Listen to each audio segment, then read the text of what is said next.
In the cobbled square, many had queued for hours for a prime spot. Young and old from around the world trained their eyes on the papal apartment window. Their patience was rewarded at noon when Pope Francis emerged.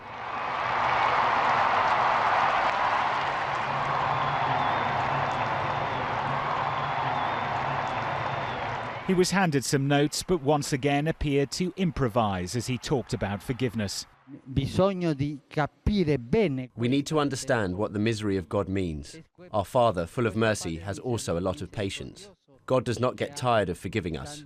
We should not get tired of asking Him to forgive us. Then the traditional Angelus devotion, which remembers the Incarnation, and a blessing. Angelus Domini nunciavit Mariae, concepit Spiritus.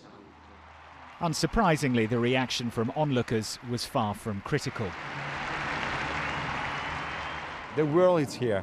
That's beautiful. The young people, and we feel a good sensation with this new Pope.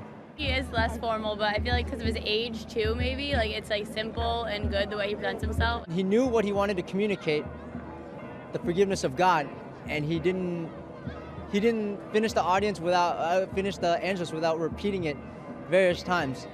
So that was really impressive. As the crowd slowly empties from St. Peter's Square, police say around 200,000 people attended today's Angelus. But that number in itself could be dwarfed by what happens on Tuesday, when up to 1 million people are expected in Rome for the inaugural Mass.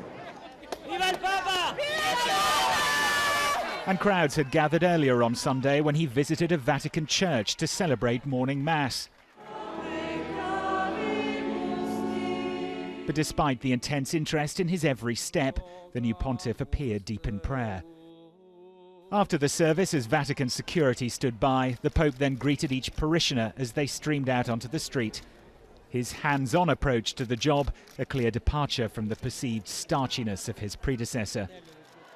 Despite the informality, this Pope remains a hard-liner on many doctrinal issues, including contraception and sexuality. Those brought him into conflict with Argentina's liberal leader, Cristina Kirchner, who he will meet on Monday. As the bells rang out around St. Peter's, Pope Francis seems to have won over the faithful with his off-the-cuff style, but the issues he now has to tackle within the Catholic Church present a bigger challenge.